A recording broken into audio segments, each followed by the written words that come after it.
Les essentiels du sport, top départ, 19h02, on est de retour, toujours depuis Climéco, au cœur de l'Actipole de Gujan-Mestras, avec Dorian Tarot, le nouveau directeur. Bonsoir Dorian. Bonsoir. Alors on parle beaucoup d'athlétisme évidemment, de saut en hauteur, hein, Exactement. comme ça a été le cas avec toi depuis le début de la semaine, avec la famille Thomasy, père et fils hier, et aujourd'hui c'est le président que tu as souhaité convier, Oui. certain Jean-Jacques Germano. Oui, tout à fait, je le connais depuis un grand nombre d'années maintenant, mais depuis que je suis sur le bassin, depuis une quinzaine d'années, et c'est forcément une personne que je vois quotidiennement et que j'apprécie beaucoup. Ouais, c'est un président heureux. Bonsoir Jean-Jacques. Bonsoir. Alors effectivement, des belles performances là au sein de l'UAGM Athlétisme. Ah oui, là on a eu un week-end dernier extraordinaire au niveau saut en hauteur et au niveau du championnat de France élite qui s'est passé à Aubière, Clermont-Ferrand-Aubière.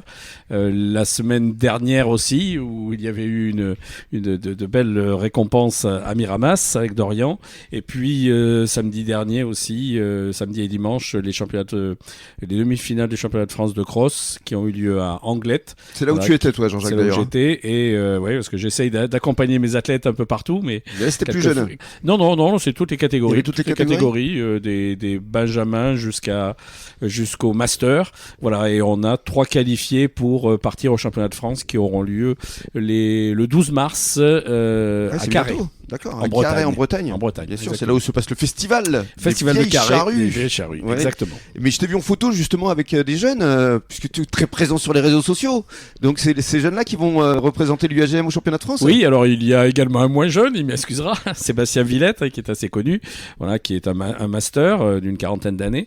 Mais il y a effectivement 2 jeunes, une cadette, Célia Le Provost, et également Malia qui est minime, Malia de Roche-Keller, qui partiront donc tous les 3 à Carré pour défendre les couleurs du club et de la Ligue d'Aquitaine également.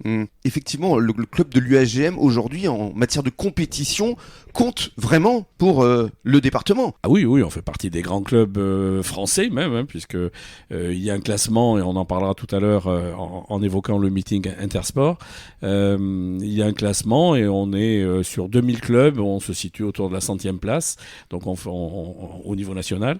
Donc on fait partie des grands clubs d'athlétisme hexagonaux. Qu'est-ce qui fait justement la force de l'UAGM, Jean-Jacques ? Alors c'est un vaste débat. Sa force, sa richesse, naturellement, ce sont ses athlètes et ses bénévoles. Parce qu'il y a beaucoup de manifestations organisées par le club, donc il faut des bénévoles et ils sont toujours là.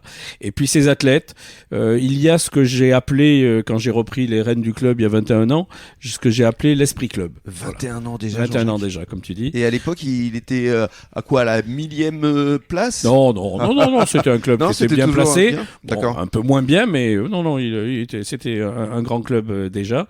Voilà, j'ai simplement apporté ma personnalité, évidemment, comme quand on reprend une entreprise, un club ou une association. Donc c'est un club multigénérationnel, multidiscipline également. On fait de tout, y compris la marche nordique, par exemple, pour les petits, l'école d'athlé, jusqu'aux plus grands. Et donc c'est pour ça que ça fonctionne bien aussi, grâce à cet esprit club. Oui, c'est ça, il y a une véritable notion de transmission entre les parents, les enfants. On en parlait justement hier avec le papa Thomasy et Mathieu. C'est vrai que c'est ça, cet état d'esprit aussi qui compte. C'est un état d'esprit familial, C'est ce que j'ai voulu, assez convivial, où ça se passe bien. On a la chance d'être sur le bassin par rapport aux clubs bordelais qui sont les uns à côté des autres, qui quelquefois se prennent quelques athlètes par-ci par-là. Voilà. Donc nous, c'est pas le cas. Ici, les athlètes, ils restent. Ils restent. En général, ils restent. Ouais. Voilà, c'est pas toujours à 100%, mais ils restent parce qu'ils aiment cet état d'esprit. esprit et puis ce côté bassin. Le cadre, il est plutôt sympa quand même à Chantigal. Oui, et notamment pour les plus anciens qui sont étudiants. Donc évidemment, s'ils sont étudiants, ils sont rarement à Gujan, ils partent plutôt à Bordeaux en fac, mais ils restent quand même au club. Voilà, ils rentrent tard le soir du travail ou des études et ils viennent s'entraîner à Chantigal. C'est vrai, c'est ce que tu ressens toi, Dorian, ici ? Exactement, c'est ce que je ressens, ce que j'ai vécu principalement ces 10 dernières années, on va dire, parce que pareil, justement, je suis allé à la fac à Bordeaux, je faisais les allers-retours et puis je rentrais le soir, j'allais m'entraîner et forcément, l'une des plus grandes démonstrations de cet esprit club reste les interclubs où on voit qu'on a une ambiance assez phénoménale et où je pense certains grands clubs mieux placés en performance pourraient nous envier. Ouais, tout à fait. Très bien, vous restez avec nous sur les ondes de la radio des Essentiels du Bassin. On vous revient pour parler cette fois des différentes disciplines qu'on peut pratiquer ici à l'UAGM.